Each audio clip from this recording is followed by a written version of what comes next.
Welcome to another edition of Diplomatic Channel. I'm Amarachi Ubani. What a week we've had, from the uncertainties of Russia and Ukraine observing a ceasefire in the war in Europe, to a new pope being elected at the Vatican, to the tension between India and Pakistan threatening to degenerate into a war, the fallout of the April 22nd attack by terrorists on tourists in the Indian-administered Kashmir. And now we're back to the possible ceasefire between Russia and Ukraine. These developments inform my conversation today with international affairs analyst Tunde Arungumate. But first, a quick check on those other discussions in diplomatic circles.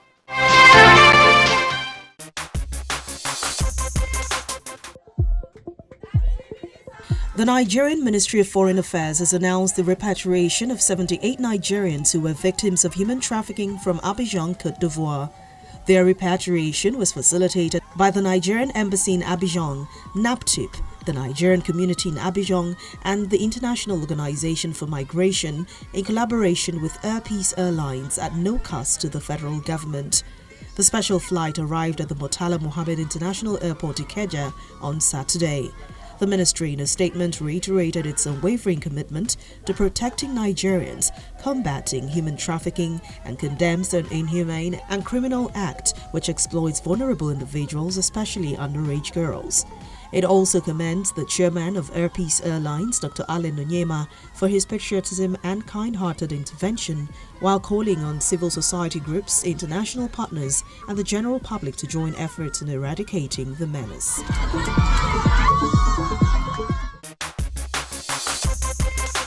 This new policy of Nigeria First. The chairman of Nigerians in Diaspora Commission, Mrs. Abike Dabiri Arewa, has called on the Nigerian diaspora to actively engage in the country's ongoing reform efforts. In a video message, she highlighted President Bola Tinubu's introduction of a new executive directive known as the Nigeria First policy. According to Mrs. Dabiri Arewa, the policy is designed to prioritize Nigeria-centric matters, promote locally made products, and provide homegrown solutions to government procurement. Hello, my brothers and sisters in the diaspora. Now here is great news.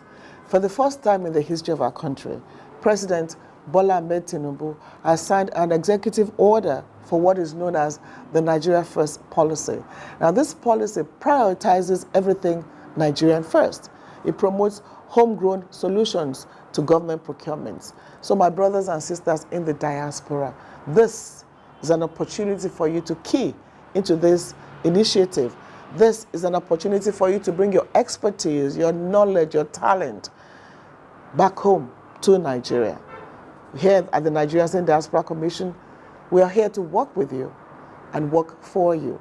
So let's hear from you and let's share more conversations about this new policy of Nigeria First. Contact us via our email addresses and our website below. You can get all the information about this new policy on our website. So let's look forward to working together, my brothers and sisters in the diaspora. Only we, as Nigerians anywhere in the world, can grow our country. Ця пропозиція на столі. Ukraine's President Volodymyr Zelensky says he is ready to meet his Russian counterpart President Vladimir Putin personally in Istanbul on Thursday for talks over ending the war. His post came shortly after Mr. Donald Trump demanded Ukraine agree to Mr. Putin's offer of direct talks between the two countries in Turkey. Очікуємо на ясну відповідь від Росії. Mr. Zelensky had earlier said his country was open to talks with Russia, but only after a ceasefire was in place. Western powers called for a 30-day pause in fighting to begin on Monday after European leaders spearheading the so-called coalition of the willing met in Kiev on Saturday. President Putin's offer of direct talks followed that intervention. Якщо Путін відмовиться від припинення вогню. Donc ce sont des professionnels venus donc de certains pays qui viennent les apprendre tout ça. Burkina Faso's President Ibrahim Traoré has criticized the West for what he says is lying and distorting Africa's history, which left many young people unaware of the truth about their ancestors' fight and toil. He mentioned the ongoing hostilities in the Sahel region, claiming a lot of foreign fighters and instructors backed the radical groups. He emphasized Africa was confronting not just terrorism, but imperialism. Forme d'oppression de l'impérialisme. Il y a lieu que ceux qui sont opprimés s'unissent pour faire face à cette hégémonie-là. Earlier, President Traoré held a meeting with the Russian President Vladimir Putin, who reaffirmed Moscow's assistance in suppressing radical groups in Africa's Sahel region. The parties also discussed enhancing economic partnership and scientific cooperation. Il faut essayer d'équilibrer.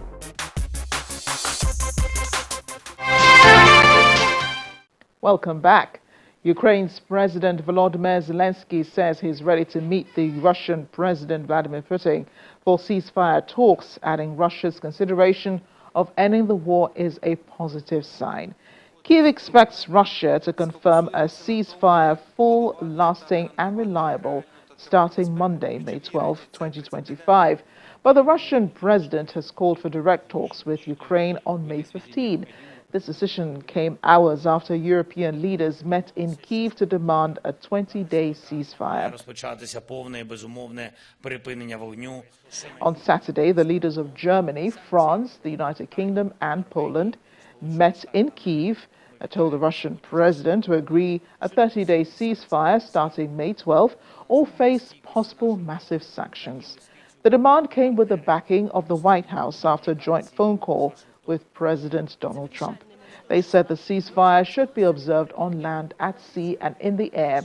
If successful, it could pave the way for the immediate launch of negotiations to build a robust and lasting peace, according to the French President Emmanuel Macron.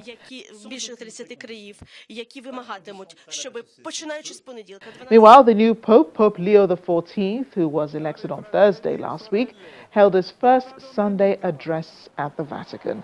He reflected on current conflicts, calling for lasting peace in the war in Ukraine, a ceasefire in Gaza, and welcomed the agreement on Saturday between India and Pakistan to end recent hostilities between the two countries. He said he was deeply hurt by events in Gaza, expressing hope for a lasting accord between India and Pakistan, and wished for an authentic, true and lasting peace in Ukraine. Pope Leo is the first pope from America, where he was born, but became a citizen of Peru by naturalization, which also makes him the first pope from Peru and the second from the Americas after the late Pope Francis. He is the first pope from the Order of St. Augustine. His papal name was inspired by Pope Leo XIII, who developed Catholic social teaching. Ospita il Giubileo delle bande musicali e degli spettacoli popolari.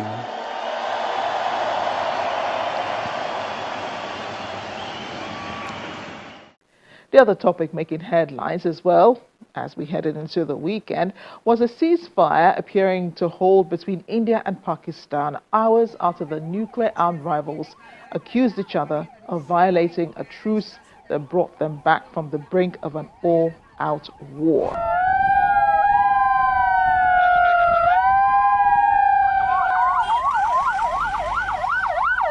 The ceasefire was agreed on Saturday after 4 days of fighter, missile, drone and artillery attacks which killed at least 60 people and sent thousands fleeing in the worst violence since India and Pakistan's last open conflict. Now, of course, all these developments stemmed from the attacks on those 25 Indian and 1 Nepalese tourists on the India-administered Kashmir region. The full animated halt to hostilities was unexpectedly announced by U.S. President Donald Trump on social media, who said that it followed a long night of talks mediated by the United States. Trump later praised the leaders of both countries for understanding that it was time to stop the current aggression and also pledging to increase trade substantially with both nations. And lest we forget, Canadian Prime Minister Mark Carney was in the White House last week, where he famously said to the U.S. President, Canada is not for sale. The meeting was devoid of any fireworks. It was diplomatic, peaceful, also friendly, to say the most. But the U.S. president was unrelenting in his ambition of making Canada the 51st state of the United States. Carney's rebuttal of his country becoming the 51st state of the United States nearly overshadowed the question of trade between the United States and Canada, though the U.S. President Donald Trump said that he does believe that Canada will one day become state number 51. I have a lot of respect for this man, and I watched him come up, in a sense, through the ranks when he wasn't given much of a chance, and he ran a really great campaign. He did a really great debate. I think that debate was very helpful. I was going to raise my hand. I don't know if that's good or bad. I shouldn't say that. That might hurt you. But no, he ran a really great election, I thought. And yeah, something could happen. Something could happen.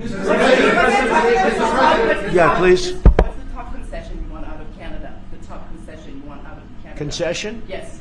Friendship. But that's not a concession. No, we're going to be friends with Canada. Regardless of anything, we're going to be friends with Canada. Canada is a very special place to me. I know so many people that live in Canada. My parents had relatives that lived in Canada, my mother in particular. And Mr. Prime Minister, I'd like to get your response to this too. But Mr. President, you have said that Canada should become the 51st state. Were you joking? No. Well, I still believe that, but it takes two to tango, right? But no, I do. I mean, I believe it would be a massive tax cut for the Canadian citizens. You get free military, you get tremendous medical cares and other things. There would be a lot of advantages, but it would be a massive tax cut, and it's also a beautiful. As a real estate developer, I'm a real estate developer at heart. When you get rid of that artificially drawn line, somebody drew that line many years ago with like a ruler, just a straight line right across the top of the country.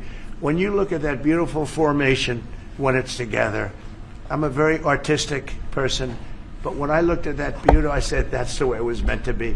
But I do feel it's much better for Canada. But we're not going to be discussing that unless somebody wants to discuss it.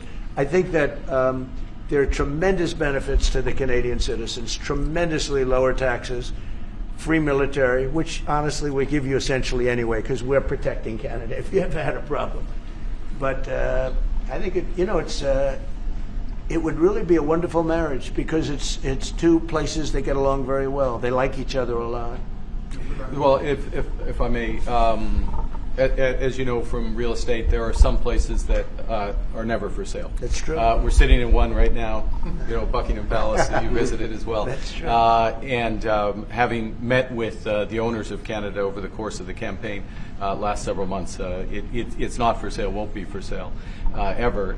But the opportunity is in the partnership and what we can build together. And we have done that in the past. And part of that, as the President just said, is with respect to our own security. And my government is committed for a step change in our investment in Canadian security and our partnership. And I'll say this as well, that the President has revitalized international security, revitalized NATO, and us playing our full weight in NATO, and that will be part of it. And they have, I must say, Canada is stepping up the military participation because Mark knew, they were low and now they're stepping it up, and that's a very important thing. But never say never. These are all topics that made headlines this week, and I thought I'd invite International Affairs Analyst and Executive Director, African Incentive Partnerships, Tunde Arogumati, to discuss this with me. Thank you for joining me on the program. Good afternoon, Amarachi. Always happy to be with you. Very good to have you too. We have quite a number of topics to get to, don't we?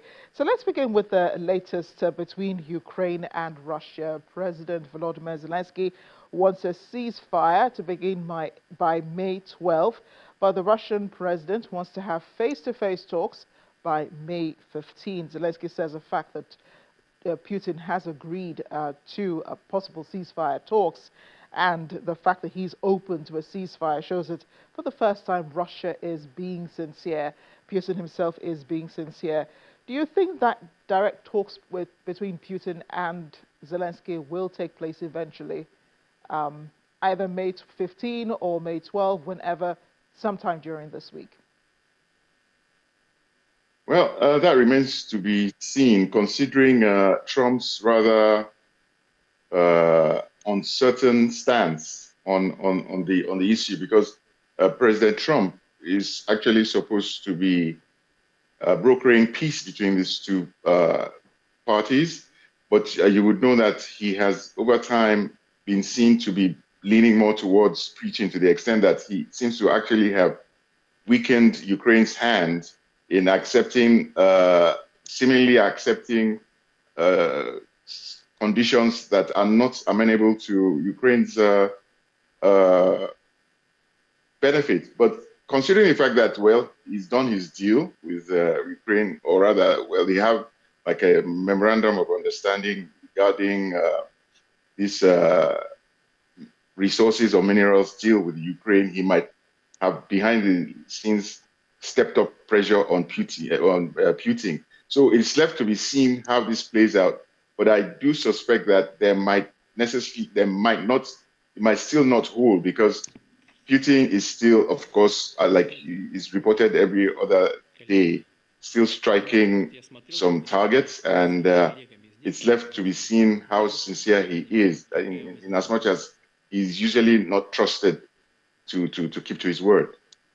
And that is the bone of contention, is it? The fact that they've gone down this path before, the path of discussing ceasefires, of agreeing ceasefires, and then not adhering to the ceasefires, which is why one of the reasons the European leaders of France, Poland, the UK, all gathered in Kyiv on Saturday to put pressure on the Russian President Vladimir Putin to accept a ceasefire deal, which they say that this time he must adhere to. But do you think that this is probably a precursor to ending the war between the two?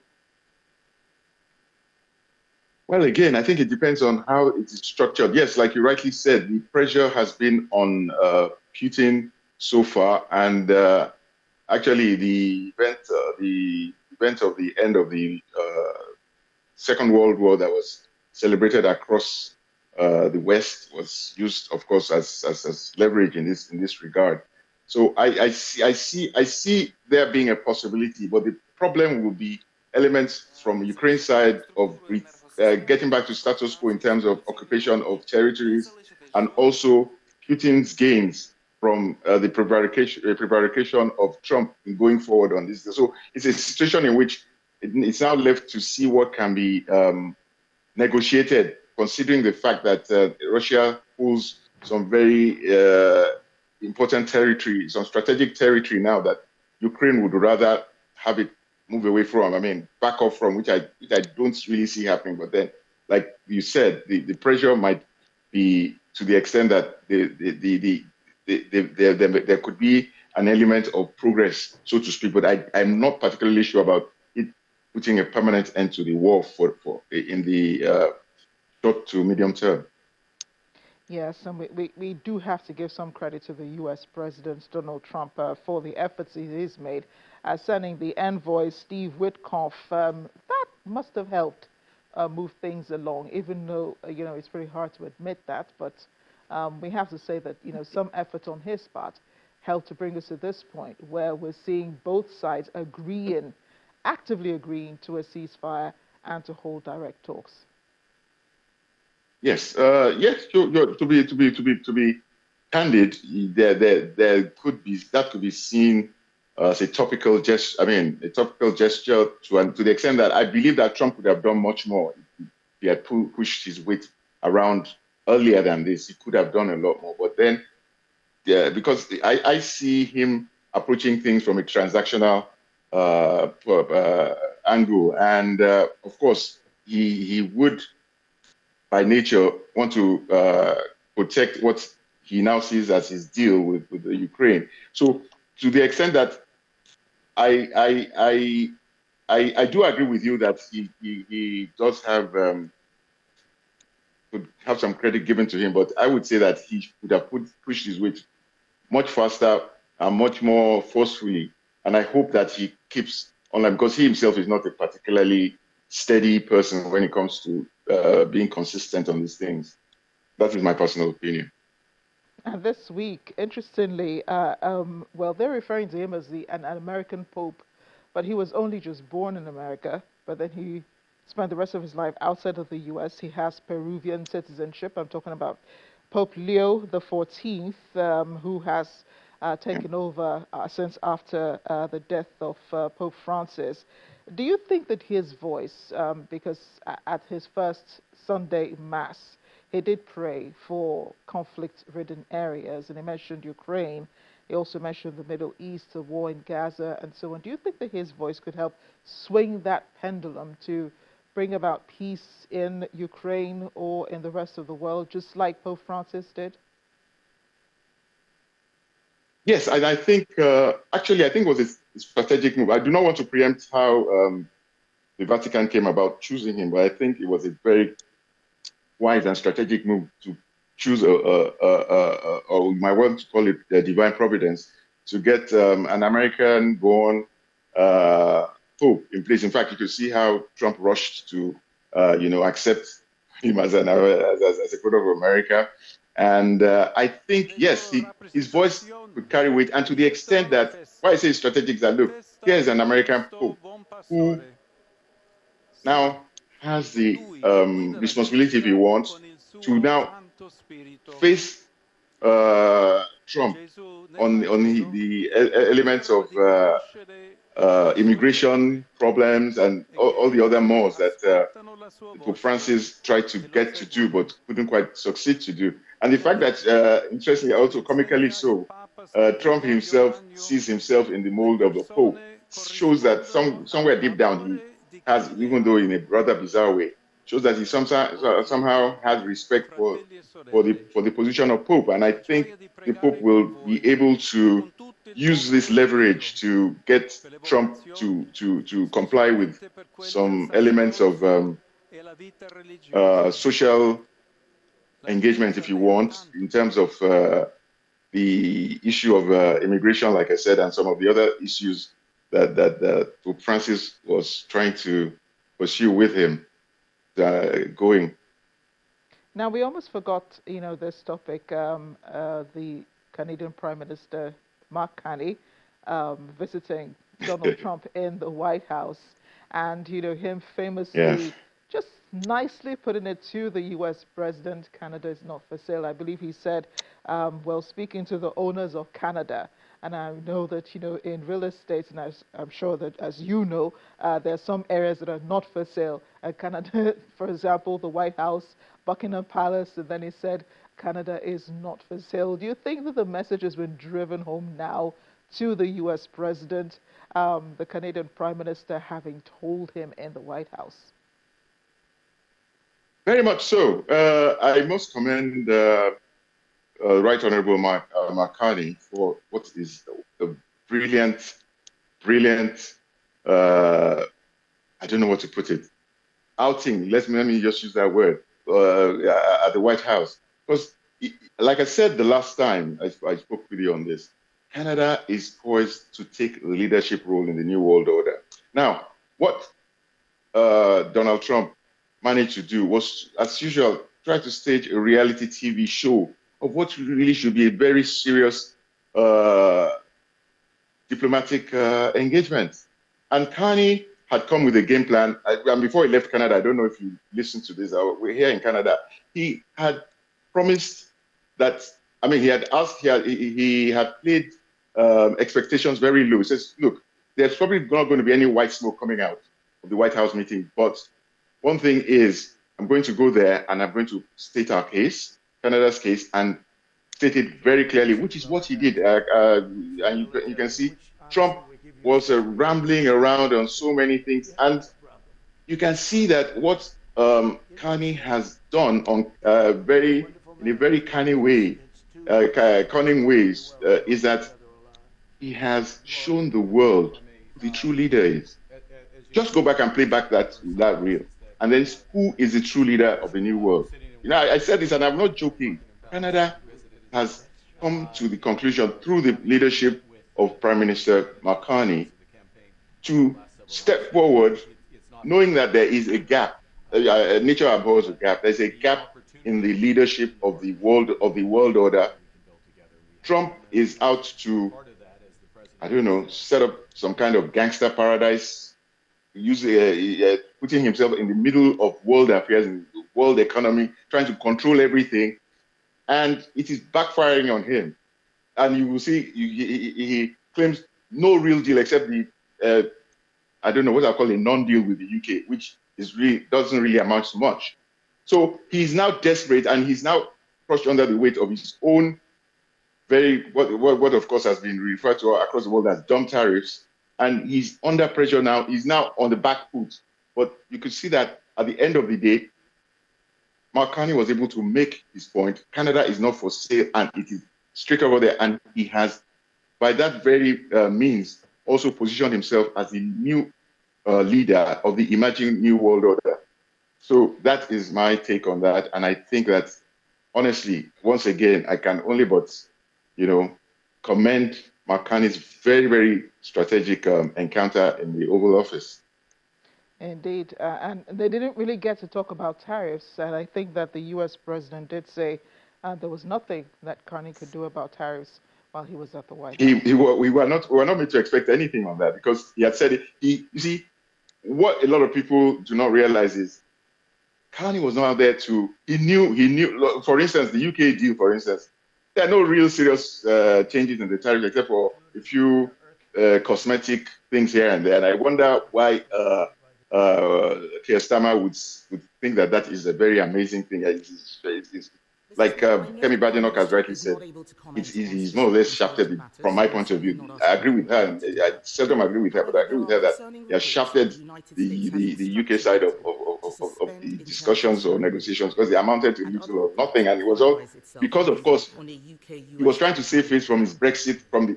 I keep on referring to Brexit. Brexit is the real problem of the UK now. And until they can get over the emotional hang-up of trying to recreate a Britain that stands, or the United Kingdom that stands on its own outside of the EU where it rightly belongs, they're going to keep on going down this tunnel. And honestly, it's a disgrace from my point of view that they could actually condescend to this kind of deal and think that that is something to write home about. I think they should just go back to the EU and stop wasting time. Tunde Arogomate, thank you so much for joining me on the program, taking on these number of topics. And there's so much more that happened during the week, but we'll see you next time, of course. I know that you will join us. No problem. Thank you so much. Yeah. Thank you. Thank you again for joining us on Diplomatic Channel. Cheers. This is where we'll end Diplomatic Channel this week. I'm Amarachi Ubani. I'll see you next time.